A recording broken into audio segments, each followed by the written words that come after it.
All right, next thing for you, Dave, that I am interested in because it revolves around the offense.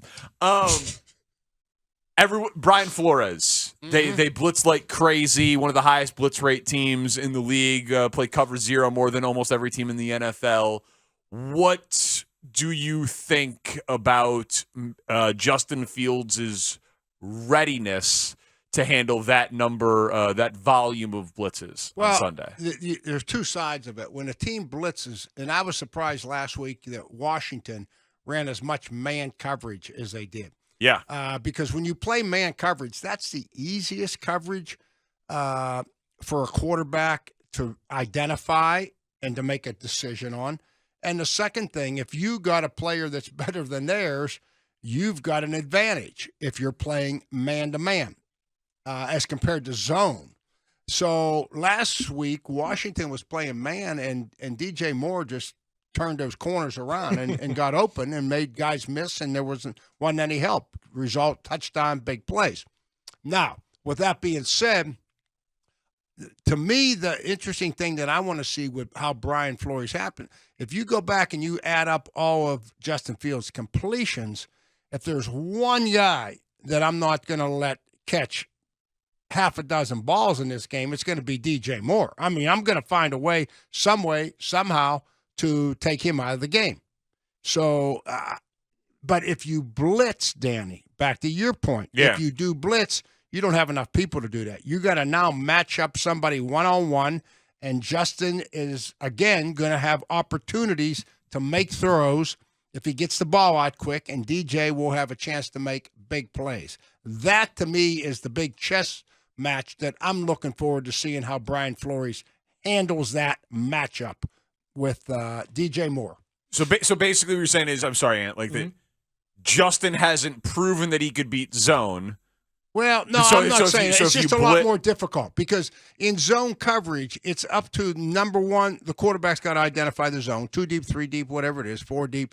And now the receivers in zones, depending on the coverage, they've got to find the open spot or the open hole, as we say, and sit down in it, and the quarterback gets you the ball. Ant knows that. So there's a lot more of communication. There has to be a lot more of quarterback receiver working together when you're in a zone and defeating a zone as compared to man where it's just cat coverage. I got that cat. He's going to run it. Bam, here we go. So that's how that works, okay? Okay. Now, the question is, can you get pressure?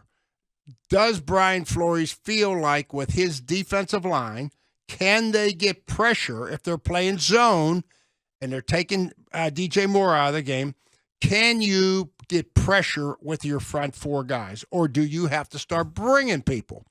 The other thing that Washington didn't do a very good job of, when you play man, yes, DJ Moore's there, but when you run those boots and waggles like we run by movement passes, now the quarterback on every one of those, Justin Fields has a run-pass option. So he gets out on the edge, and now as a defender, if you're in zone, you got somebody underneath, you got somebody over the top, okay? Quarters coverage is fantastic for that, to defeat that. But if you're in man, everybody's kind of locked on, and last week, those guys that had the tight end going out that he was having success dumping it to, they kind of started creeping up because they thought Justin was going to run. So they come out of coverage, and now he makes a good decision, a good throw, and throws it. So I wouldn't play a whole lot of man. I would play as much zone against the Bears as I could, providing that I can get some pressure.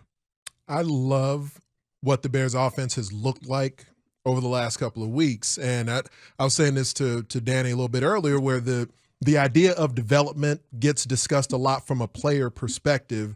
And I feel like, looking back to last season, and what it surprises me, the way that the Bears passing attack was kind of pocket-based in the initial weeks this season, but the last couple of weeks has gone a lot more to exactly what you're talking about, Coach, where you got sprint action and boot action and misdirectioning and allowing Justin, in a called sense, to be a threat outside the pocket. And it puts so much additional pressure on the defense because of his athleticism.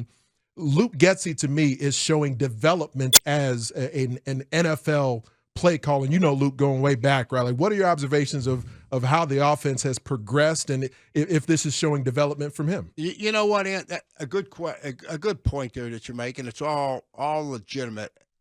I think they came into this year. Last year, we lead the league in rushing, right? And we're running, and Justin's making big plays, on and on and on. Well, number one, the defenses are going to be focused on that, and they're doing a good job. I mean, I talked to those coaches up there. They are trying to get Justin on the edge and trying to get him running, and defensive coaches are just not going to let that happen. So he does have the easy throw to Kmet and some of these guys because they're making a decision. I don't want Justin running for 50. Let him throw it to Kmet for 20, and that's the better of two evils. But with that being said, I think that they look around the league, and you guys tell me if I'm wrong, and you say, Lamar Jackson, the greatest running quarterback since Michael Vick, they couldn't win a Super Bowl, and with him being the quarterback doing what they were doing. Mm-hmm. So John Harbaugh makes a change at coordinator, and they're going to throw it more. They bring in a new coordinator this year. Well, it wasn't going real good the first part of the season. So they're reverting back now where Justin's getting a lot more runs, a lot more quarterback runs. Lamar, I'm sorry. So they're back to kind of not exactly where they were at, but they're really adjusting their offense. I think that's what the Bears are doing. I think at the end of last year they said, okay, we know that we can run it with Justin. We know what he can do there.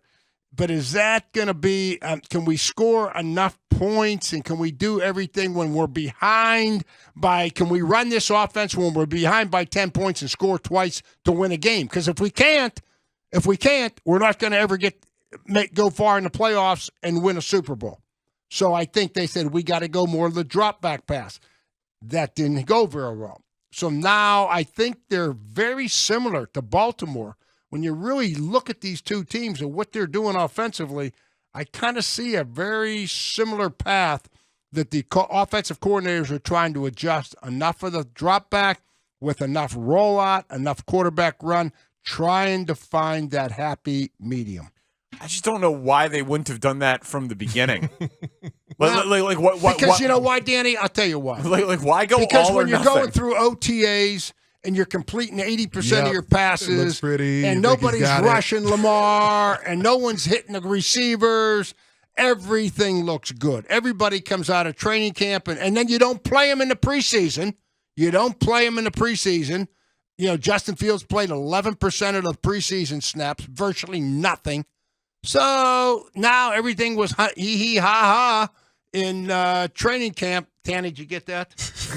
I know you did. I know just the way Danny looked at you. Now I'll have to hear that damn thing the rest of the year. But but that's the truth. But that's what that's what you come out of camp and everything looks perfect. And Justin is so sharp. Like, it's one thing to know it on the board and to be able to draw it up and even to have it in practice.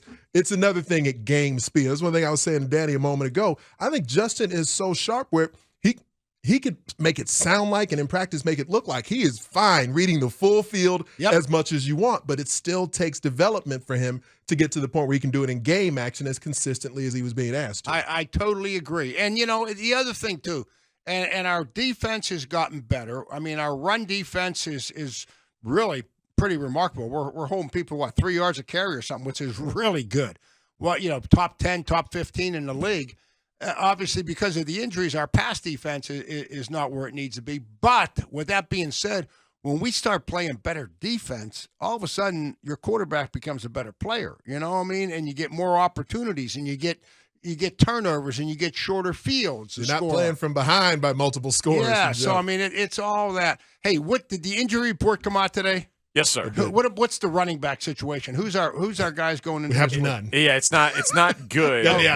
Let's see. Khalil Herbert did not practice. Travis Homer did not practice. Okay, so they're out. Okay. And Roshan Johnson did not practice. So it's going to be Deontay Foreman. And if I would tell Matt Eberflus this, I would say, hey, Herbert's, he was averaging 5.5 yards a carry. But you know what? Even though that Deontay's not a explosive running back, keep giving him the ball, giving him the football. If he averages 2.5 yards a carry, it's still going to have an impact on what Justin Fields can do from a play action standpoint. Then they're going to boo him at Soldier Field when you punt after you hand it off a couple times in a row. Folks are going to start booing at home. Let me tell you something. That's going to be your best chance of winning, in my opinion. It's going to keep your defense rested. There's a lot. You're not going to take sacks. You're not going to throw interceptions. Woody Hayes said that too. Yeah. You know who he is, Danny? Yeah, Ohio State. Okay. I'm just checking. That's a topical reference, Coach. Something about the way he said sacks appealed to me right It really was great. Sacks. Right.